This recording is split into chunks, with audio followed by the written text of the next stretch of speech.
Hello friends, Navodaya foundation ಅರ್ಪಿಸುವ November 23 ಮತ್ತು 24ರ ಕನ್ನಡದಲ್ಲಿ ದಿನಪತ್ರಿಕೆಗಳ ವಿಶ್ಲೇಷಣೆಗೆ ತಮಗೆಲ್ಲರಿಗೂ ಸ್ವಾಗತ. ಸಂಚಿಕೆಯ ಮೊದಲ article India Australia economic cooperation and trade agreement. ಸಾಮಾನ್ಯಾಧ್ಯಯನ ಪತ್ರಿಕೆ 2ರ ಅಡಿಯಲ್ಲಿ international treaties and agreements, government policies and interventions, groupings and agreements involving India and or affecting India's interest ಅನ್ನುವಂತ ಪಠ್ಯಕ್ರಮದ ಅಡಿಯಲ್ಲಿ ಇದನ್ನ ಓದ್ಕೊಳ್ಬಹುದಾಗುತ್ತೆ. ಭಾರತ ಮತ್ತು ಆಸ್ಟ್ರೇಲಿಯಾ ಆಸ್ ನ ನಡುವೆ economic cooperation and trade agreement ಒಂದನ್ನ ಆಸ್ಟ್ರೇಲಿಯನ್ ಪಾರ್ಲಿಮೆಂಟ್ ಅನ್ನುವಂಥದ್ದು ಈಗ ಅಪ್ರೂವ್ ಮಾಡಿರ್ತಕ್ಕಂಥದನ್ನ ಆರ್ಟಿಕಲ್ ನಮಗೆ ತಿಳಿಸ್ತಾ ಇದೆ. ಇದು ಮೊದಲ ಫ್ರೀ ಟ್ರೇಡ್ ಅಗ್ರಿಮೆಂಟ್ ಆಗುತ್ತೆ. ಭಾರತ ಅನ್ನುವಂಥದ್ದು ಎನಿ ಮೇಜರ್ ಡೆವಲಪ್ಡ್ ಕಂಟ್ರೀಸ್ಗಳೊಟ್ಟಿಗೆ ಸಹಿ ಹಾಕ್ತಾ ಇದೆ ಕಳೆದ ಒಂದು ದಶಕದಲ್ಲಿ. ಕಳೆದ 10 ವರ್ಷಗಳಲ್ಲಿ ಡೆವಲಪ್ಡ್ ಕಂಟ್ರೀಸ್ಗಳೊಟ್ಟಿಗೆ ಸಹಿ ಹಾಕ್ತಿರ್ತಕ್ಕಂಥ FTA ಅಂತ ಅಂದ್ರೆ ಇದಾಗಿರ್ತಕ್ಕಂಥದ್ದು. ಈ ಒಂದು ಅಗ್ರಿಮೆಂಟ್ ಅನ್ನುವಂಥದ್ದು entire gamete of bilateral economic ಮತ್ತು ಕಮರ್ಷಿಯಲ್ ರಿಲೇಷನ್ಸ್ ಅನ್ನುವಂಥದ್ದು ಏನಿದೆ ಭಾರತ ಮತ್ತು ಆಸ್ಟ್ರೇಲಿಯಾದ ನಡುವೆ, ಅದನ್ನ ನೆಕ್ಸ್ಟ್ ಲೆವೆಲ್ಗೆ ಕೊಂಡೊಯ್ಯೋದಕ್ಕೆ ಹೆಲ್ಪ್ಫುಲ್ ಆಗುತ್ತೆ. ಉದಾಹರಣೆಗೆ ಗೂಡ್ಸ್, ಟ್ರೇಡ್ ಇನ್ ಗೂಡ್ಸ್ ನ ವಿಚಾರ ಆಗಿರಬಹುದು, ರೂಲ್ಸ್ ಆಫ್ ಆರಿಜಿನ್ ಆಗಿರಬಹುದು, ಟ್ರೇಡ್ ಇನ್ ಸರ್ವಿಸಸ್ ನ ವಿಚಾರ ಆಗಬಹುದು, ಮತ್ತು trade barriers to trade, technical barriers to trade ಏನಿದೆ ಇದಾಗಿರಬಹುದು, sanitary and phytosanitary measures ಗಳ ವಿಚಾರ ಆಗಿರಬಹುದು, dispute settlement, movement of natural persons, telecom, customs procedure, pharmaceutical products and cooperation in other areas, ಈ ಎಲ್ಲ ಏರಿಯಾಸ್ ಗಳನ್ನ ಕವರ್ ಮಾಡುತ್ತೆ ಈ ಒಂದು ಇಂಡಿಯಾ ಆಸ್ಟ್ರೇಲಿಯಾ ECTA ಅನ್ನುವಂಥದ್ದು. ಇನ್ನ ಈ ಒಂದು economic cooperation and trade agreement ಅನ್ನುವಂಥದ್ದು ಒಂದು ಇನ್ಸ್ಟಿಟ್ಯೂಷನಲ್ ಮೆಕ್ಯಾನಿಸಮ್ ಅನ್ನ ನೀಡುತ್ತೆ ಟ್ರೇಡ್ ಅನ್ನ ಎರಡು ರಾಷ್ಟ್ರಗಳ ನಡುವೆ ಎನ್ಕರೇಜ್ ಮಾಡೋದಕ್ಕೆ ಮತ್ತು ಇಂಪ್ರೂವ್ ಮಾಡೋದಕ್ಕೆ. ಇಂಡಿಯಾ ಆಸ್ಟ್ರೇಲಿಯಾದ ನಡುವಿನ ECTA ಅನ್ನುವಂಥದ್ದು almost all the tariff lines ಅನ್ನುವಂಥದ್ದನ್ನ ಏನು ಭಾರತ ಇವತ್ತು ಡೀಲ್ ಮಾಡ್ತಾ ಇದೆ ಇದನ್ನ ಕವರ್ ಮಾಡುತ್ತೆ. ಹಾಗೇನೆ ಆಸ್ಟ್ರೇಲಿಯಾ ಡೀಲ್ ಮಾಡ್ತಿರ್ತಕ್ಕಂಥ ಟ್ಯಾರಿಫ್ ಲೈನ್ಸ್ ಗಳಲ್ಲೂ ಕೂಡ 90% ಕವರ್ ಮಾಡೋದನ್ನ ಕಾಣಬಹುದು. ಇಂಡಿಯಾಕ್ಕೆ ಸಾಕಷ್ಟು ಬೆನಿಫಿಟ್ಸ್ ಅನ್ನುವಂಥದ್ದು ಇದರಿಂದ ದೊರಕುತ್ತೆ. ಪ್ರಿಫರೆನ್ಷಿಯಲ್ ಮಾರ್ಕೆಟ್ ಆಕ್ಸೆಸ್ ಅನ್ನುವಂಥದ್ದು ಆಸ್ಟ್ರೇಲಿಯಾದಿಂದ ಇಂಡಿಯಾದ 100% ಟ್ಯಾರಿಫ್ ಲೈನ್ಸ್ ಗಳಿಗೆ ದೊರಕುವಂಥದ್ದು. ಲೇಬರ್ ಇಂಟೆನ್ಸಿವ್ ಸೆಕ್ಟರ್ಸ್ ಗಳಾದಂತ ಎಕ್ಸ್ಪೋರ್ಟ್ ಇಂಟ್ರೆಸ್ಟ್ ಅನ್ನ ಏನು ಹೊಂದಿದೆ ಇಂಡಿಯಾಕ್ಕೆ, ಉದಾಹರಣೆಗೆ gems and jewellery, textile, leather, footwear, furniture ಇವೆಲ್ಲವನ್ನು ಕೂಡ ಒಳಗೊಂಡಿದೆ. ಆನ್ ದ ಅದರ್ ಹ್ಯಾಂಡ್ ನಲ್ಲಿ ಇಂಡಿಯಾ ಕೂಡ ಪ್ರಿಫರೆನ್ಷಿಯಲ್ ಆಕ್ಸೆಸ್ ಅನ್ನ ಆಸ್ಟ್ರೇಲಿಯಾದ 70% ಟ್ಯಾರಿಫ್ ಲೈನ್ ನ ಮೇಲೆ ನೀಡ್ತಾ ಹೋಗುತ್ತೆ. ಉದಾಹರಣೆಗೆ ಎಕ್ಸ್ಪೋರ್ಟ್ ಇಂಟ್ರೆಸ್ಟ್ ಟು ಆಸ್ಟ್ರೇಲಿಯಾ ಇರ್ತಕ್ಕಂಥ ಪ್ರೈಮರಿಲಿ ರಾ ಮೆಟೀರಿಯಲ್ಸ್ ಗಳಾಗಿರಬಹುದು, ಇಂಟರ್ಮೀಡಿಯರೀಸ್, ಉದಾಹರಣೆಗೆ ಕೋಲ್, ಮಿನರಲ್ ಓರ್ಸ್, ವೈನ್ಸ್ ಇವೆಲ್ಲವೂ ಕೂಡ ಒಳಗೊಂಡಂತೆ. ಇನ್ನ ಅಗ್ರಿಮೆಂಟ್ ನ ಅಡಿಯಲ್ಲಿ ಇಂಡಿಯನ್ ಗ್ರಾಜ್ಯುಯೇಟ್ಸ್ ಗಳು ಸ್ಟೆಮ್ ನ ಅಡಿಯಲ್ಲಿ ಅಂದ್ರೆ science, technology, engineering and mathematics ಕ್ಷೇತ್ರದಲ್ಲಿ ಭಾರತೀಯ ಗ್ರಾಜ್ಯುಯೇಟ್ಸ್ ಗಳೇನಿರ್ತಾರೆ ಇವರಿಗೆ ಪೋಸ್ಟ್ ಸ್ಟಡಿ ವರ್ಕ್ ವೀಸಾಸ್ ಗಳನ್ನ ಅಲ್ಲಿ ಗ್ರಾಂಟ್ ಮಾಡಲಾಗುತ್ತೆ ಆಸ್ಟ್ರೇಲಿಯಾದಲ್ಲಿ. Australia will also set up a programme so that young Indians ಗಳಿಗೆ ಯಾರು ಆಸ್ಟ್ರೇಲಿಯಾದಲ್ಲಿ ವರ್ಕಿಂಗ್ ಹಾಲಿಡೇಸ್ ಗಳನ್ನ ಪರ್ಸ್ಯೂ ಮಾಡಬೇಕು ಅಂತಿರ್ತಾರೆ ಅವರಿಗೆ ವೀಸಾಸ್ ಗಳನ್ನ ಗ್ರಾಂಟ್ ಮಾಡುವಂತ ಒಂದು ಪ್ರೋಗ್ರಾಮ್ ಅನ್ನ ಕೂಡ ಆಸ್ಟ್ರೇಲಿಯಾ ಸೆಟಪ್ ಮಾಡುತ್ತೆ. ಹಾಗೇನೆ ಆನ್ಯಲ್ ವೀಸಾ ಕೋಟಾ ಅನ್ನ 1800 ಇಂಡಿಯನ್ ಯೋಗ ಮತ್ತು ಶೆಫ್ಸ್ಗೆ ನೀಡುವಂತ ಒಂದು ಯೋಗ ಟೀಚರ್ಸ್ ಮತ್ತು ಶೆಫ್ಸ್ ಗಳಿಗೆ 1800ರಷ್ಟು ವೀಸಾ ಕೋಟಾವನ್ನ ಆನ್ಯಲಿ ನೀಡುವಂತದನ್ನ ಕೂಡ ಕಾಣಬಹುದು. ಹಾಗೇನೆ 10 ಲಕ್ಷ ಜಾಬ್ಸ್ ಗಳನ್ನ ಈ ಒಂದು ಎಕನಾಮಿಕ್ ಕೋಆಪರೇಷನ್ ಮತ್ತು ಟ್ರೇಡ್ ಅಗ್ರಿಮೆಂಟ್ ನಿಂದಾಗಿ ಆಗಬಹುದು ಅಂತ ಹೇಳಿ ಎಕ್ಸ್ಪೆಕ್ಟ್ ಕೂಡ ಮಾಡಲಾಗ್ತಾ ಇದೆ. ಆರ್ಟಿಕಲ್ ನ ಹಿನ್ನೆಲೆಯಲ್ಲಿ ಭಾರತ ಮತ್ತು ಆಸ್ಟ್ರೇಲಿಯಾದ ರಿಲೇಷನ್ಸ್ ಗಳು ಇದುವರೆಗೂ ಹೇಗಿದೆ ಅನ್ನುವಂಥದ್ದು ನಿಮ್ಗೆ ತಿಳಿದಿರಬೇಕಾಗತ್ತೆ. ಉದಾಹರಣೆಗೆ ಒಮ್ಮೆ ನಾವು ಮೆಲುಕು ಹಾಕೋದೇ ಆದ್ರೆ ಭಾರತ ಮತ್ತು ಆಸ್ಟ್ರೇಲಿಯಾ ಎರಡು ಕೂಡ ಇಂಪಾರ್ಟೆಂಟ್ ಟ್ರೇಡಿಂಗ್ ಪಾರ್ಟ್ನರ್ಸ್ ಆಗಿರ್ತಕ್ಕಂಥದ್ದು. ಆಸ್ಟ್ರೇಲಿಯಾ ಭಾರತದ 17ನೇ ಲಾರ್ಜೆಸ್ಟ್ ಟ್ರೇಡಿಂಗ್ ಪಾರ್ಟ್ನರ್ ಆಗಿದ್ರೆ ಭಾರತವು ಆಸ್ಟ್ರೇಲಿಯಾದ 9ನೇ ಲಾರ್ಜೆಸ್ಟ್ ಟ್ರೇಡಿಂಗ್ ಪಾರ್ಟ್ನರ್ ಆಗಿರ್ತಕ್ಕಂಥದ್ದು. ಇಂಡಿಯಾ ಅಂಡ್ ಆಸ್ಟ್ರೇಲಿಯಾ ಎರಡು ಕೂಡ ಸಪ್ಲೈ ಚೈನ್ಸ್ ರೆಸಿಲಿಯನ್ಸ್ ಇನಿಷಿಯೇಟಿವ್ ಏನಿದೆ ಈ ಒಂದು ಅರೇಂಜ್ಮೆಂಟ್ ನಲ್ಲೂ ಕೂಡ ಟ್ರೈಲ್ಯಾಟ್ರಲ್ ಅರೇಂಜ್ಮೆಂಟ್ ಇನ ಪಾರ್ಟ್ನರ್ಸ್ ಗಳಾಗಿವೆ. ಅಲಾಂಗ್ ವಿತ್ ಜಪಾನ್, ಆಸ್ಟ್ರೇಲಿಯಾ ಮತ್ತು ಭಾರತ ಸೇರಿ ಸಪ್ಲೈ ಚೈನ್ ರೆಸಿಲಿಯನ್ಸ್ ಇನಿಷಿಯೇಟಿವ್ ಅನ್ನುವಂತ ಒಂದು ಇನಿಷಿಯೇಟಿವ್ ಅನ್ನ ತಂದಿದ್ದಾರೆ. ಮತ್ತು ಇದು ಏನ್ ತಿಳಿಸುತ್ತೆ, ಇದು ಏನಕ್ಕೆ ಉಪಯೋಗ ಆಗುತ್ತೆ ಅಂತ ಅಂದ್ರೆ ಸಪ್ಲೈ ಚೈನ್ಸ್ ಗಳನ್ನ ಇಂಡೋ ಪೆಸಿಫಿಕ್ ರೀಜನ್ ನಲ್ಲಿ ರೆಸಿಲಿಯನ್ಸ್ ಅನ್ನ ಎನ್ಹಾನ್ಸ್ ಮಾಡುವಂತದ್ದು ಇದರ ಉದ್ದೇಶ. ಇನ್ನ ಕ್ವಾಡ್ ಅನ್ನುವಂತ ಬಹುಮುಖ್ಯವಾದಂತ ಒಂದು ಗ್ರೂಪಿಂಗಿನ ಭಾಗವಾಗಿ ಕೂಡ ಭಾರತ, ಆಸ್ಟ್ರೇಲಿಯಾ ಮತ್ತು US, ಜಪಾನ್ 4 ರಾಷ್ಟ್ರಗಳು ಇರ್ತಕ್ಕಂಥದ್ದು. ಇವೆಲ್ಲವೂ ಕೂಡ ಏನ್ ತೋರಿಸುತ್ತೆ ಅಂದ್ರೆ ಸೆವೆರಲ್ ಕಾಮನ್ ಕನ್ಸರ್ನ್ಸ್ ಅನ್ನ ಎರಡೂ ರಾಷ್ಟ್ರಗಳು ಹೊಂದಿದ್ದು ಈ ರೀತಿಯ ಮತ್ತೊಂದು ಟ್ರೇಡ್ ಅಗ್ರಿಮೆಂಟ್ ಕೂಡ ಎರಡು ರಾಷ್ಟ್ರಗಳ ನಡುವೆ ಬರುವಂತದ್ದು ನಮ್ಮ ಮತ್ತು ಆಸ್ಟ್ರೇಲಿಯಾದ ನಡುವಿನ ರಿಲೇಶನ್ಶಿಪ್ಸ್ ಅನ್ನ ಇನ್ನಷ್ಟು ಸ್ಟ್ರಾಂಗ್ ಅನ್ನಾಗಿ ಮಾಡುತ್ತೆ ಅನ್ನುವಂಥದ್ದು ನಮಗೆ ತಿಳಿದು ಬರುತ್ತೆ. ಮುಂದಿನ article climate change performance index 2023ಯ ಕುರಿತಂತೆ. ಸಾಮಾನ್ಯ ಅಧ್ಯಯನ ಪತ್ರಿಕೆ 3ರ ಅಡಿಯಲ್ಲಿ ಎನ್ವಿರಾನ್ಮೆಂಟಲ್ ಪೊಲ್ಯೂಷನ್ ಅಂಡ್ ಡಿಗ್ರೇಡೇಷನ್ ಹಾಗೇನೆ ಪ್ರಿಲಿಮ್ಸ್ ಪರ್ಸ್ಪೆಕ್ಟಿವ್ ನಲ್ಲಿ ಕೂಡ ಇದು ಇಂಪಾರ್ಟೆಂಟ್ ಆಗುವಂತ ಒಂದು ಆರ್ಟಿಕಲ್ ಆಗುತ್ತೆ. ಕ್ಲೈಮೇಟ್ ಚೇಂಜ್ ಪರ್ಫಾರ್ಮೆನ್ಸ್ ಇಂಡೆಕ್ಸ್ ಅನ್ನ 2023ನೇ ಸಾಲಿಗೆ ಇದೀಗ ಬಿಡುಗಡೆ ಮಾಡಿದ್ದು ಭಾರತವು ಇದರಲ್ಲಿ 8ನೇ ಸ್ಥಾನವನ್ನ ಪಡ್ಕೊಳ್ತಾ ಇದೆ. ಈ ಹಿಂದೆ 2022ರಲ್ಲಿ ಭಾರತ 10ನೇ ಸ್ಥಾನವನ್ನ ಪಡ್ಕೊಂಡಿತ್ತು. ಹಾಗಾದ್ರೆ ಏನಿದು ಇಂಡೆಕ್ಸ್, ಇದನ್ನ ಯಾರು ರಿಲೀಸ್ ಮಾಡ್ತಾರೆ, ಇದೆಲ್ಲದ್ರ ಬಗ್ಗೆ ಮಾಹಿತಿಯನ್ನ ತಿಳ್ಕೊಳ್ಳೋಣ. ಕ್ಲೈಮೇಟ್ ಚೇಂಜ್ ಪರ್ಫಾರ್ಮೆನ್ಸ್ ಇಂಡೆಕ್ಸ್ ಅನ್ನ green watch, the new climate institute and the climate action network ಈ ಮೂರು ಕೂಡ ಸೇರಿ 2005ನೇ ಇಸ್ವಿಯಿಂದಲೂ ಕೂಡ ಆನ್ಯುಯಲಿ ರಿಲೀಸ್ ಮಾಡ್ತಾ ಬಂದಿರತಕ್ಕಂತ ಒಂದು ಮುಖ್ಯವಾದಂತ ಇಂಡೆಕ್ಸ್ ಆಗಿದೆ. ಇದರ ಸ್ಕೋಪ್ ಏನು ಅಂತ ಅಂದ್ರೆ ಇದೊಂದು ಸ್ವತಂತ್ರವಾದಂತ ಮಾನಿಟರಿಂಗ್ ಟೂಲ್ ಆಗಿರುತ್ತೆ. ಇದು ಕ್ಲೈಮೇಟ್ ಪ್ರೊಟೆಕ್ಷನ್ ಪರ್ಫಾರ್ಮೆನ್ಸ್ ಅನ್ನ ಟ್ರ್ಯಾಕ್ ಮಾಡೋದಕ್ಕೆ ಇರುವಂತ ಇಂಪಾರ್ಟೆಂಟ್ ಟೂಲ್ ಆಗುತ್ತೆ. 57 ರಾಷ್ಟ್ರಗಳು ಮತ್ತು ಯುರೋಪಿಯನ್ ಯೂನಿಯನ್ನಿನ ಕ್ಲೈಮೇಟ್ ಪ್ರೊಟೆಕ್ಷನ್ ಪರ್ಫಾರ್ಮೆನ್ಸ್ ಅನ್ನ ಟ್ರ್ಯಾಕ್ ಮಾಡೋದಕ್ಕೆ ಈ ಒಂದು ಇಂಡೆಕ್ಸ್ ನಮಗೆ ನೆರವು ನೀಡುತ್ತೆ. ಈ ಕಂಟ್ರೀಸ್ಗಳು collectively 92% global greenhouse gases ಗಳನ್ನ ಪ್ರೊಡ್ಯೂಸ್ ಮಾಡ್ತವೆ. ಇಲ್ಲಿರುವಂತ 57 ರಾಷ್ಟ್ರ ಮತ್ತು ಯುರೋಪಿಯನ್ ಯೂನಿಯನ್ ಕಲೆಕ್ಟಿವ್ ಆಗಿ. ಹಾಗಾಗಿ ಇಂಥ ಕಂಟ್ರೀಸ್ಗಳಲ್ಲಿ ಕ್ಲೈಮೇಟ್ ಪ್ರೊಟೆಕ್ಷನ್ ಇನ ಪರ್ಫಾರ್ಮೆನ್ಸ್ ಅನ್ನ ಟ್ರ್ಯಾಕ್ ಮಾಡುವಂತದ್ದು ಇದರ ಮುಖ್ಯ ಉದ್ದೇಶ ಆಗಿರುತ್ತೆ. ಇದರಿಂದಾಗಿ ಟ್ರಾನ್ಸ್ಪರೆನ್ಸಿ ಅನ್ನುವಂಥದ್ದು ಅಂತಾರಾಷ್ಟ್ರೀಯ ಕ್ಲೈಮೇಟ್ ಪಾಲಿಟಿಕ್ಸ್ ನಲ್ಲಿ ಹೆಚ್ಚಾಗುತ್ತೆ ಮತ್ತು ಕಂಪ್ಯಾರಿಸನ್ ಅನ್ನ ಎನೇಬಲ್ ಮಾಡುತ್ತೆ. So that climate protection efforts ಗಳನ್ನ ಎಷ್ಟರ ರೀತಿಯಾಗಿ ಇಂಡಿವಿಜುವಲ್ ಕಂಟ್ರೀಸ್ ಗಳು ಮಾಡ್ತಾ ಇವೆ ಅನ್ನುವಂಥದ್ದನ್ನ ತಿಳಿದು ಬರೋದಕ್ಕೆ ಸಾಧ್ಯ ಆಗುತ್ತೆ. ಇನ್ನ ಇದಕ್ಕೆ ಕ್ರೈಟೀರಿಯಾಸ್ ಗಳನ್ನ ನೋಡೋದೇ ಆದ್ರೆ ಕ್ಲೈಮೇಟ್ ಚೇಂಜ್ ಪರ್ಫಾರ್ಮೆನ್ಸ್ ಇಂಡೆಕ್ಸ್ ಅನ್ನುವಂಥದ್ದು 4 ಮುಖ್ಯವಾದಂತ ಕ್ಯಾಟಗರೀಸ್ ಗಳನ್ನ, ಅದರಲ್ಲಿ 14 ಇಂಡಿಕೇಟರ್ಸ್ ಗಳನ್ನ ಇದು ಆಧಾರವಾಗಿ ಇಟ್ಕೊಳ್ಳುತ್ತೆ. ಒಂದು ಗ್ರೀನ್ ಹೌಸ್ ಗ್ಯಾಸ್ ಎಮಿಷನ್ಸ್ ಗಳು 40% of the over all score ಅನ್ನುವಂಥದ್ದು ಇದರ ಮೇಲೆ ಡಿಪೆಂಡೆನ್ಸಿಯನ್ನ ಹೊಂದಿರುತ್ತೆ. ಮತ್ತೊಂದು renewable energy 20% of the score ಅನ್ನುವಂಥದ್ದು ಇದ್ರ ಮೇಲೆ ಡಿಪೆಂಡೆನ್ಸಿ ಹೊಂದುತ್ತೆ. ಎನರ್ಜಿ ಯೂಸೇಜ್ ಮತ್ತೊಂದು ಕ್ಲೈಮೇಟ್ ಪಾಲಿಸಿ ಈ ಎರಡು ಕೂಡ 20% ಶೇರ್ ಅನ್ನ ಹೊಂದಿರುತ್ತೆ. ಇನ್ನು CCPI 2023ಯ ಕೆಲವೊಂದು ಇಂಪಾರ್ಟೆಂಟ್ ಕೀ ಪಾಯಿಂಟ್ಸ್ ಗಳನ್ನ ನೋಡೋದೇ ಆದ್ರೆ ಓವರ್ ಆಲ್ ಪರ್ಫಾರ್ಮೆನ್ಸ್ ಅನ್ನ ನಾವು ಕಂಟ್ರಿ ವೈಸ್ ನೋಡೋದೇ ಆದ್ರೆ ಯಾವುದೇ ಒಂದು ಕಂಟ್ರಿಯೂ ಕೂಡ ವೆಲ್ ಎನಫ್ ಆಗಿ ಪರ್ಫಾರ್ಮೆನ್ಸ್ ಅನ್ನ ನೀಡೇ ಇಲ್ಲ. Over all very high rating ಅನ್ನ ಅಚೀವ್ ಮಾಡೋದಕ್ಕೆ ಇಲ್ಲಿರ್ತಕ್ಕಂಥ ಯಾವೊಂದು ರಾಷ್ಟ್ರವೂ ಕೂಡ ಆ ಒಂದು ವೆರಿ ಹೈ ರೇಟಿಂಗ್ ಅನ್ನ ಪಡ್ಕೊಳ್ಳೋದಕ್ಕೆ ಸರಿಯಾದ ರೀತಿಯಲ್ಲಿ ಕಾರ್ಯ ಮಾಡೇ ಇಲ್ಲ ಅನ್ನುವಂಥದ್ದು ಮುಖ್ಯವಾದಂತ ಒಂದು ಅಂಶ. ಫಸ್ಟ್ 3 ಓವರ್ ಆಲ್ ಪೊಸಿಷನ್ಸ್ ಅನ್ನುವಂಥದ್ದು ಇವತ್ತು ಕೂಡ ಇಟ್ ಹ್ಯಾಸ್ ರಿಮೈನ್ಡ್ ಎಂಟಿ ಅನ್ನುವಂಥದ್ದು ಇಲ್ಲಿ ನಮಗೆ ತಿಳಿದು ಬರಬೇಕಾಗಿರ್ತಕ್ಕಂಥ ಒಂದು ಪಾಸಿಟಿವ್ ಅಲ್ಲದೆ ಇರತಕ್ಕಂಥ ಸುದ್ದಿ ಅಂತಾನೆ ಹೇಳ್ಬೋದು. ಇನ್ನ ಡೆನ್ಮಾರ್ಕ್, ಸ್ವೀಡನ್, ಚಿಲಿ, ಮೊರೊಕ್ಕೊ ಇವು 4 ಸ್ಮಾಲ್ ಕಂಟ್ರೀಸ್ ಗಳಾಗಿದ್ದು 4, 5, 6, 7ನೇ ಸ್ಥಾನವನ್ನ ಪಡೆದಿವೆ. ಹಾಗೇನೆ ಈ ರ್ಯಾಂಕಿಂಗ್ ನ CCPI ಏನ್ ನೀಡುತ್ತೆ, ಇದು ಇಂಡಿಯಾವನ್ನ as the only G20 country in the top 10 rankers ಅಂತ ಹೇಳಿ ಗುರುತಿಸ್ಕೊಳ್ತಾ ಇದೆ. G20 ಸದಸ್ಯ ರಾಷ್ಟ್ರಗಳಲ್ಲಿ ಒಂದಾಗಿರ್ತಕ್ಕಂಥ ಭಾರತವು 8ನೇ ಸ್ಥಾನವನ್ನ ಪಡ್ಕೊಂಡಿದೆ ಮತ್ತು ಟಾಪ್ 10 ನಲ್ಲಿ ಸ್ಥಾನ ಪಡೆದಿರ್ತಕ್ಕಂಥ ಓನ್ಲಿ G20 ಕಂಟ್ರಿ ಅಂತ ಹೇಳಿ ಗುರುತಿಸ್ಕೊಳ್ತಾ ಇದೆ. ಹಾಗೆ ಯುನೈಟೆಡ್ ಕಿಂಗ್ಡಮ್ UK 11ನೇ ಸ್ಥಾನವನ್ನ ಪಡೆದಿದೆ. ಚೈನಾ 51ನೇ ಸ್ಥಾನವನ್ನ ಪಡೆದಿರ್ತಕ್ಕಂಥದ್ದು. Overall very low rating ಅನ್ನ ರಿಸೀವ್ ಮಾಡಿದೆ ಚೈನಾ. ಯುನೈಟೆಡ್ ಸ್ಟೇಟ್ಸ್ ಕೂಡ 52ನೇ ರೇಟಿಂಗ್ ಸ್ಥಾನವನ್ನ ಪಡ್ಕೊಂಡಿದೆ. Still overall very low rating ಅನ್ನ ಪಡ್ಕೊಂಡಿರ್ತಕ್ಕಂಥದ್ದು. ಇಸ್ಲಾಮಿಕ್ ರಿಪಬ್ಲಿಕ್ ಆಫ್ ಇರಾನ್ ಅಂತ ಹೇಳಿ ಅದು 63ನೇ ಸ್ಥಾನವನ್ನ ಪಡ್ಕೊಂಡಿದೆ. ಹೆನ್ಸ್ ಇದು CCPI ಇಂಡೆಕ್ಸಿನ ಕಡೆಯ ಸ್ಥಾನದಲ್ಲಿ ಇರ್ತಕ್ಕಂಥದ್ದು. ಇನ್ನ ಇಂಡಿಯಾದ ಪರ್ಫಾರ್ಮೆನ್ಸ್ ಅನ್ನ ನೋಡೋದೇ ಆದ್ರೆ ಮೊದಲ 3 ಸ್ಥಾನವನ್ನ ಹೇಗಿದ್ದು ಬೇರೆ ಯಾವುದೇ ರಾಷ್ಟ್ರಗಳು ಹೊಂದಿಲ್ಲ ಅಂದ ಮೇಲೆ 8ನೇ ಸ್ಥಾನವನ್ನ ಪಡ್ಕೊಂಡಿರುವಂತ ಭಾರತವೇ ಟಾಪ್ 5 ಕಂಟ್ರೀಸ್ ಗಳಲ್ಲಿ ಇದೆ ಅಂತ ಹೇಳ್ಬಹುದು. ಇನ್ನ G20 ಕಂಟ್ರೀಸ್ ಗಳಲ್ಲಿ ಟಾಪ್ ಸ್ಥಾನವನ್ನ ಭಾರತ ಪಡ್ಕೊಂಡಿದೆ. Best among all large economies ಅಂತ ಕೂಡ ಭಾರತದ ರ್ಯಾಂಕಿಂಗ್ ಅನ್ನ ಗುರುತಿಸಬಹುದು. ಹಾಗೇನೆ ಹೈ ರೇಟಿಂಗ್ ಅನ್ನ ಗ್ರೀನ್ ಹೌಸ್ ಗ್ಯಾಸ್ ಎಮಿಷನ್ಸ್ ಗಳಲ್ಲಿ ಪಡ್ಕೊಂಡಿದೆ. ಎನರ್ಜಿ ಯೂಸ್ ಕ್ಯಾಟಗರೀಸ್ ಗಳಲ್ಲೂ ಕೂಡ ಮೀಡಿಯಂ ಅನ್ನ ಕ್ಲೈಮೇಟ್ ಪಾಲಿಸಿ ಮತ್ತು ರಿನ್ಯೂಯಬಲ್ ಎನರ್ಜಿಗೆ ಪಡ್ಕೊಂಡಿರ್ತಕ್ಕಂಥದ್ದು. ಇದು ನಮಗೆ ಏನ್ ತಿಳಿಸುತ್ತೆ, ಇಷ್ಟು ಒಳ್ಳೆ ರ್ಯಾಂಕಿಂಗ್ ಅನ್ನ ಭಾರತ ಈ ಇಂಡೆಕ್ಸ್ ನಲ್ಲಿ ಪಡ್ಕೊಂಡಿರೋದ್ರಿಂದ UPSC ಮತ್ತು KPSC ಪರೀಕ್ಷಾ ದೃಷ್ಟಿಕೋನದಲ್ಲಿ ಇದು ಪರೀಕ್ಷೆಗೆ ಬರುವಂತ ಎಲ್ಲ ಸಾಧ್ಯತೆಗಳು ಹೆಚ್ಚಾಗಿರುತ್ತೆ. ಹಾಗಾಗಿ ಇಲ್ಲಿ ಭಾರತದ ರ್ಯಾಂಕಿಂಗ್ ಏನು ಮತ್ತು ಇದನ್ನ ಯಾರು ಹೊರತರ್ತಾರೆ, ಇದರ ಸಿಗ್ನಿಫಿಕೆನ್ಸ್ ಏನು, ಇದೆಲ್ಲವೂ ನಮಗೆ ತಿಳಿದಿರಲಿ. ಮುಂದಿನ ಆರ್ಟಿಕಲ್ ಅರಿತ್ತಪತ್ತಿ ಬಯೋಡೈವರ್ಸಿಟಿ ಹೆರಿಟೇಜ್ ಸೈಟ್ ನ ಕುರಿತಂತೆ ಸಾಮಾನ್ಯ ಅಧ್ಯಯನ ಪತ್ರಿಕೆ 3ರ ಅಡಿಯಲ್ಲಿ ಕನ್ಸರ್ವೇಷನ್ ಅನ್ನುವಂತ ಪಠ್ಯಕ್ರಮದ ಅಡಿಯಲ್ಲಿ ಓದ್ಕೊಳ್ಬಹುದು. ತಮಿಳುನಾಡು ಸರ್ಕಾರ ಅನ್ನುವಂಥದ್ದು ರೀಸೆಂಟ್ಲಿ ನೋಟಿಫಿಕೇಶನ್ ಅನ್ನ ಇಶ್ಯೂ ಮಾಡಿದೆ. ಅರಿತ್ತಪತ್ತಿ ಅಂತ ಹೇಳಿ ಇದು ಮಧುರೈ ಜಿಲ್ಲೆಯ ಮೇಲೂರ್ ಬ್ಲಾಕ್ ನಲ್ಲಿ, ಬ್ಲಾಕ್ ಅಂತ ಅಂದ್ರೆ ನಾವು ಹೇಗೆ ತಾಲೂಕ್ ಅಂತ ಕರಿತೇವೆ ಹಾಗೆ ಕೆಲವೊಂದು ರಾಜ್ಯಗಳಲ್ಲಿ ಬ್ಲಾಕ್ ಅಂತ ಹೇಳಿ ಗುರುತಿಸ್ತಾರೆ ತಾಲೂಕುಗಳನ್ನ.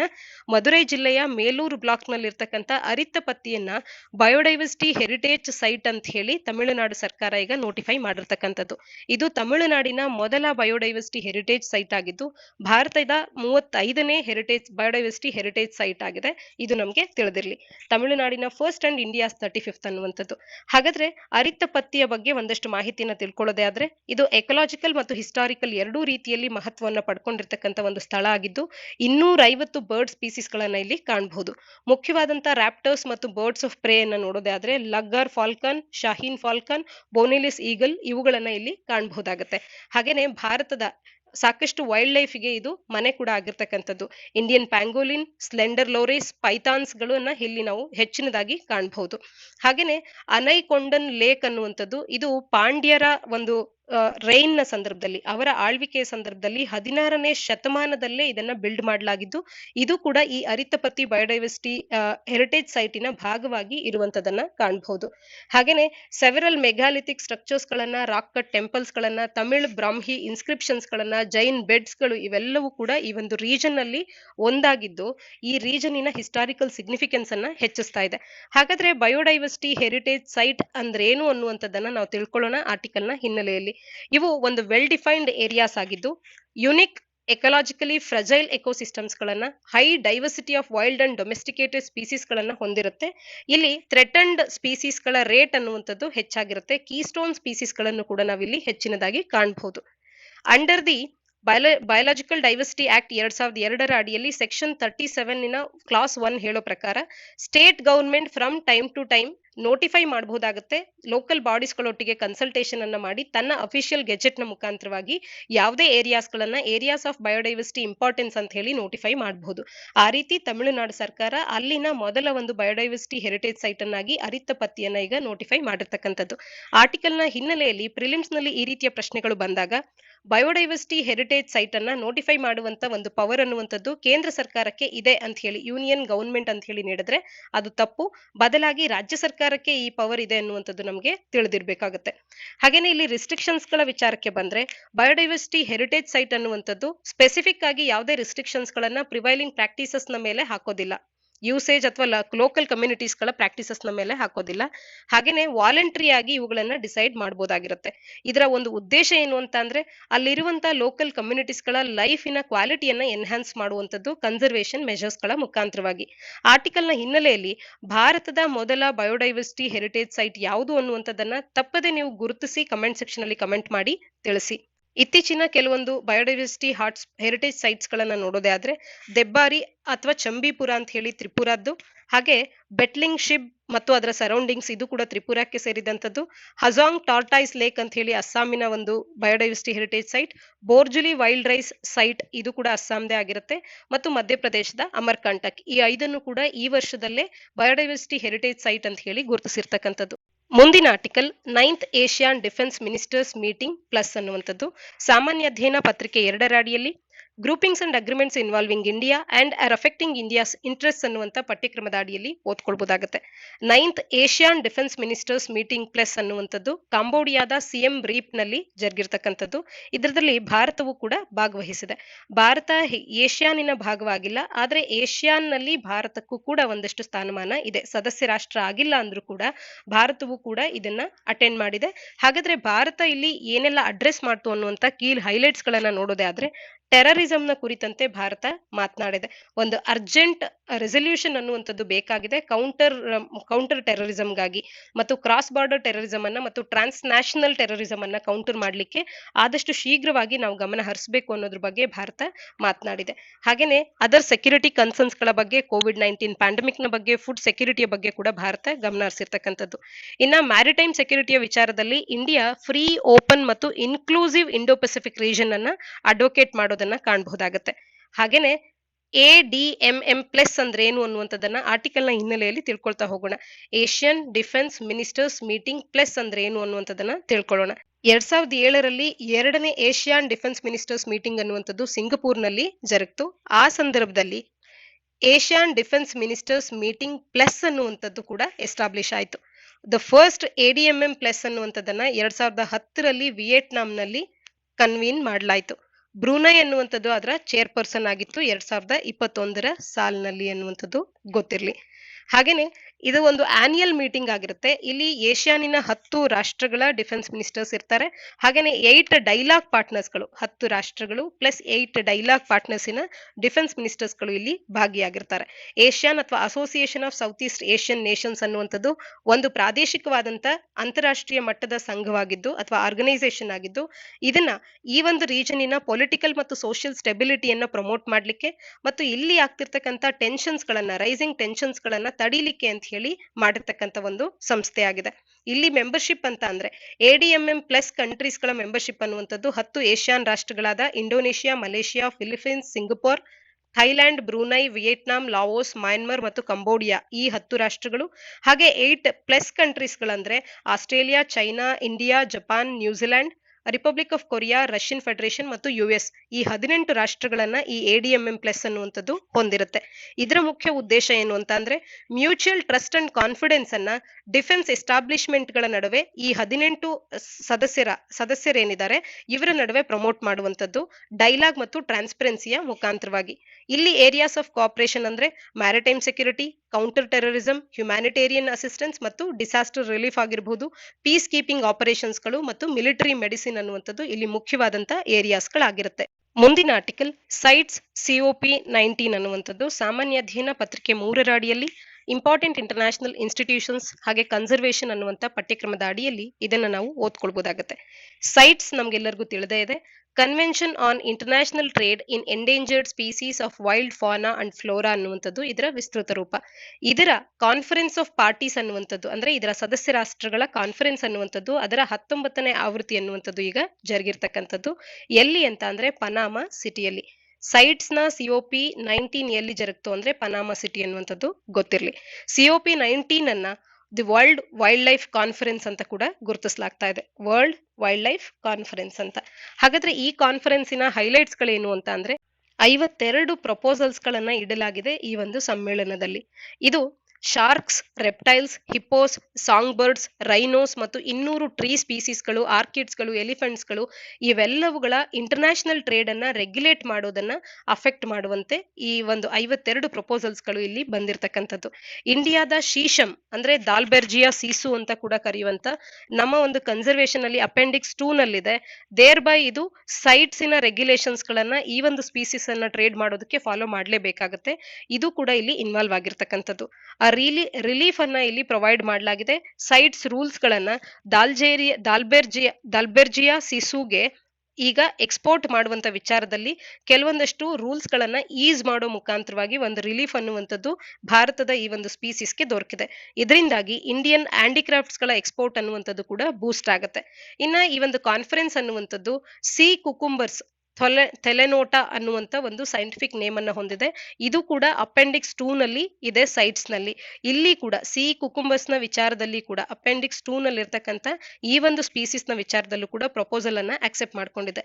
ಇನ್ನ ಅನಾಲಿಸಿಸ್ ಅನ್ನುವಂಥದ್ದು wild life conservation society India WCS ಇಂಡಿಯಾದವರು ಅನೌನ್ಸ್ ಮಾಡುವಂತ ಅಥವಾ ಪಬ್ಲಿಷ್ ಮಾಡುವಂತ ಅನಾಲಿಸಿಸ್ ಏನಿದೆ ಇದು ಈ ಸೆಪ್ಟೆಂಬರ್ ನಲ್ಲಿ ಏನ್ ತಿಳಿಸುತ್ತೆ ಅಂದ್ರೆ ಸೆಪ್ಟೆಂಬರ್ ನ ಎಡಿಷನ್ ಏನ್ ತಿಳಿಸುತ್ತೆ ಅಂತ ಅಂದ್ರೆ sea cucumbers were the most frequently trafficked marine species ಅಂತ ಹೇಳಿ ಭಾರತದ 2015ರಿಂದ 21ರ ಸಾಲಿನಲ್ಲಿ ಹೆಚ್ಚು ಟ್ರಾಫಿಕಿಂಗಿಗೆ ಒಳಪಟ್ಟಿರ್ತಕ್ಕಂಥ ಭಾರತದ ಮೆರೈನ್ ಸ್ಪೀಸೀಸ್ ಅಂದ್ರೆ ಸಿ ಕುಕುಂಬರ್ ಅಂತ ಹೇಳಿ ತಿಳಿಸುತ್ತೆ. ಇನ್ನ ಈ ಸಿ ಕುಕುಂಬರ್ ಅನ್ನುವಂಥದ್ದು ಅಪೆಂಡಿಕ್ಸ್ 2ರಲ್ಲಿ ಸೈಟ್ಸ್ ನಲ್ಲಿ ಇದ್ದು ಇದರ ಎಕ್ಸ್ಪೋರ್ಟ್ ಗೆ ಇರ್ತಕ್ಕಂಥ ರೂಲ್ಸ್ ಗಳನ್ನು ಕೂಡ ಈಗ ಈಸ್ ಮಾಡಲಾಗಿರ್ತಕ್ಕಂಥದನ್ನ ಕಾಣಬಹುದಾಗುತ್ತೆ. ಅಂದ್ರೆ ಇದರ ಕುರಿತಂತೆ ಇದ್ದಂತ ಪ್ರಪೋಸಲ್ ಅನ್ನ ಕೂಡ ಆಕ್ಸೆಪ್ಟ್ ಮಾಡಿದೆ ಸೈಟ್ಸ್ ಅನ್ನುವಂಥದ್ದು. ಇನ್ನ ಇಂಡಿಯಾದ ಪ್ರಪೋಸಲ್ ಅನ್ನುವಂಥದ್ದು ಫ್ರೆಶ್ ವಾಟರ್ ಟರ್ಟಲ್ ಆದಂತ ಬಟಗೂರ್ ಕಚುಗವನ್ನ ಇಂಡಕ್ಟ್ ಮಾಡೋದ್ರ ಕಡೆಗೆ ಇತ್ತು. ಈ ಒಂದು ಇಂಡಕ್ಷನ್ ನ ಕುರಿತಂತೆ ಇದ್ದಂತ ಪ್ರಪೋಸಲ್ ಕೂಡ ಈಗ ವೈಡ್ ಸಪೋರ್ಟ್ ಅನ್ನ ಈ ಒಂದು COP19 ನಲ್ಲಿ ಪಾರ್ಟೀಸ್ ಗಳ ಕಡೆಯಿಂದ ಪಡ್ಕೊಂಡಿದೆ. It was widely appreciated by the parties and well accepted when introduced. ಇದೆಲ್ಲವೂ ಕೂಡ ಭಾರತದ ಹಿನ್ನೆಲೆಯಲ್ಲಿ ಇಲ್ಲಿ ಆಗಿರ್ತಕ್ಕಂಥದ್ದು. ಹಾಗೇನೆ ಇಂಡಿಯಾ ಇಲ್ಲಿ ಡಿಸೈಡ್ ಮಾಡಿದೆ ಐವೋರಿ ಅಥವಾ ದಂತಗಳ ವಿಚಾರದಲ್ಲಿ ಇಂಟರ್ನ್ಯಾಷನಲ್ ಟ್ರೇಡ್ ಆಗುವಂತ ವಿಚಾರಕ್ಕೆ ಅಂತ ಹೇಳಿ ಇಲ್ಲೊಂದು ಪ್ರಪೋಸಲ್ ಅನ್ನುವಂಥದ್ದು ಓಟಿಗೆ ಅಂತ ಹೇಳಿ ನಿಂತು ಆಗ ಭಾರತ ಇದರ ವಿರುದ್ಧವಾಗಿ ವೋಟ್ ಮಾಡಿಲ್ಲ. ಅಂದ್ರೆ ಭಾರತ ಇದಕ್ಕೆ ಸಪೋರ್ಟಿವ್ ಆಗಿ ಇದೆ ಅನ್ನುವಂಥದ್ದು ನಮಗೆ ತಿಳಿದು ಬರುತ್ತೆ. ಆರ್ಟಿಕಲ್ ನ ಹಿನ್ನೆಲೆಯಲ್ಲಿ ಸೈಟ್ಸ್ ನ ಬಗ್ಗೆ ತಿಳ್ಕೊಳ್ಳೋದೇ ಆದ್ರೆ ಇದೊಂದು ಅಂತಾರಾಷ್ಟ್ರೀಯ ಅಗ್ರಿಮೆಂಟ್ ಆಗಿದ್ದು 184 ಸದಸ್ಯ ರಾಷ್ಟ್ರಗಳನ್ನ ಇದರ ಅಡಿಯಲ್ಲಿ ಕಾಣಬಹುದು. 1975ರಲ್ಲಿ it came into force. ಹಾಗೇನೆ ಭಾರತವು ಇದಕ್ಕೆ 25ನೇ ಪಾರ್ಟಿಯಾಗಿ ಇದನ್ನ ಜಾಯಿನ್ ಆಗಿದೆ 1976ರಲ್ಲಿ. ಸೈಟ್ಸ್ ನಲ್ಲಿರ್ತಕ್ಕಂಥ ಪಾರ್ಟೀಸ್ ಗಳಿಗೆ ಸೈಟ್ಸಿನ ರೂಲ್ಸ್ ಅಂಡ್ ರೆಗ್ಯುಲೇಷನ್ಸ್ ಅನ್ನುವಂಥದ್ದು ಇದು ಲೀಗಲಿ ಬೈಂಡಿಂಗ್ ಆಗಿರುತ್ತೆ. ಅಂದ್ರೆ ಈ ಒಂದು ಕನ್ವೆನ್ಷನ್ ಅಲ್ಲಿ ಇರ್ತಕ್ಕಂಥ ಅಂಶಗಳನ್ನ ಅವರು ಇಂಪ್ಲಿಮೆಂಟ್ ಮಾಡಬೇಕಾಗತ್ತೆ. ಆದ್ರೂ ಕೂಡ ಆ ರಾಷ್ಟ್ರಗಳ ನ್ಯಾಷನಲ್ ಲಾಸ್ಗಿರ್ತಕ್ಕಂಥ ಪ್ಲೇಸ್ ಅನ್ನ ಇದು ತೆಗೆದು ಹಾಕೋದಕ್ಕೆ ಸಾಧ್ಯ ಇಲ್ಲ. ಆಲ್ ಇಂಪೋರ್ಟ್, ಎಕ್ಸ್ಪೋರ್ಟ್ ಮತ್ತು ರೀ ಎಕ್ಸ್ಪೋರ್ಟ್ ಆಫ್ ಸ್ಪೀಸೀಸ್ ಅನ್ನುವಂಥದ್ದು ಸೈಟ್ಸ್ ನ ಅಡಿಯಲ್ಲಿ ಏನ್ ಕವರ್ ಆಗಿದೆ, ಇದನ್ನ ಒಂದು ಪರ್ಮಿಟ್ ಸಿಸ್ಟಮ್ ನ ಮುಖಾಂತರವಾಗಿ ಆಥರೈಸ್ ಮಾಡಬೇಕಾಗತ್ತೆ. ಇದರಲ್ಲಿ 3 ಅಪೆಂಡಿಕ್ಸ್ ಗಳನ್ನ ಕಾಣಬಹುದು. ಒಂದು ಅಪೆಂಡಿಕ್ಸ್ 1, ಅಪೆಂಡಿಕ್ಸ್ 2, ಅಪೆಂಡಿಕ್ಸ್ 3 ಅಂತ ಹೇಳಿ. ಅಪೆಂಡಿಕ್ಸ್ 1 ನಲ್ಲಿ ಲಿಸ್ಟ್ ಆಗಿದೆ ಅಂತ ಅಂದ್ರೆ ಮೋಸ್ಟ್ ಎಂಡೇಂಜರ್ಡ್ ಸ್ಪೀಸೀಸ್ ಅಂತ ಹೇಳಿ ಗುರುತಿಸ್ಕೊಳ್ತವೆ. ಪ್ರಿಲಿಮ್ಸ್ ದೃಷ್ಟಿಕೋನದಲ್ಲಿ ಯಾವುದೇ ಒಂದು ಸ್ಪೀಸೀಸ್ ನ ಬಗ್ಗೆ ಚರ್ಚೆ ಮಾಡಿದಾಗ ಸೈಟ್ಸ್ ನಲ್ಲಿ ಇದರ ಒಂದು ಇದು ಯಾವ ಅಪೆಂಡಿಕ್ಸ್ ನಲ್ಲಿ ಬರುತ್ತೆ ಅನ್ನುವಂಥದ್ದು ನಮಗೆ ಪ್ರತಿಯೊಂದು ಸ್ಪೀಸೀಸ್ ನ ಬಗ್ಗೆ ತಿಳಿದಿರಬೇಕಾಗತ್ತೆ. ಹಾಗೆ IUCN ರೆಡ್ ಲಿಸ್ಟ್ ನಲ್ಲಿ ಎಲ್ಲಿ ಇದನ್ನ ಇಡಲಾಗಿದೆ ಅನ್ನುವಂಥದ್ದನ್ನ ತಿಳಿದಿರಬೇಕು. ಸೈಟ್ಸ್ ನ ಬಗ್ಗೆ ಮಾಹಿತಿ ಇರಲಿ, ಹಾಗೆ ಸೈಟ್ಸ್ ನ ಈ ಒಂದು COP19 ನಲ್ಲಿ ತಗೊಂಡಿರ್ತಕ್ಕಂಥ ಕೆಲವೊಂದು ನಿರ್ಧಾರಗಳ ಬಗ್ಗೆ ಕೂಡ ನಿಮಗೆ ತಿಳಿದಿರಲಿ. ಇದನ್ನ ವರ್ಲ್ಡ್ ವೈಲ್ಡ್ ಲೈಫ್ ಕಾನ್ಫರೆನ್ಸ್ ಅಂತ ಕೂಡ ಕರೆಯಲಾಗ್ತಾ ಇದೆ. ಇದಿಷ್ಟು ಸಂಚಿಕೆಯ ಸುದ್ದಿ ವಿಶ್ಲೇಷಣೆಯಾಗಿದೆ. ಮುಂದಿನ ಸಂಚಿಕೆಯೊಂದಿಗೆ ಮತ್ತೆ ಸಿಗೋಣ. ಧನ್ಯವಾದ.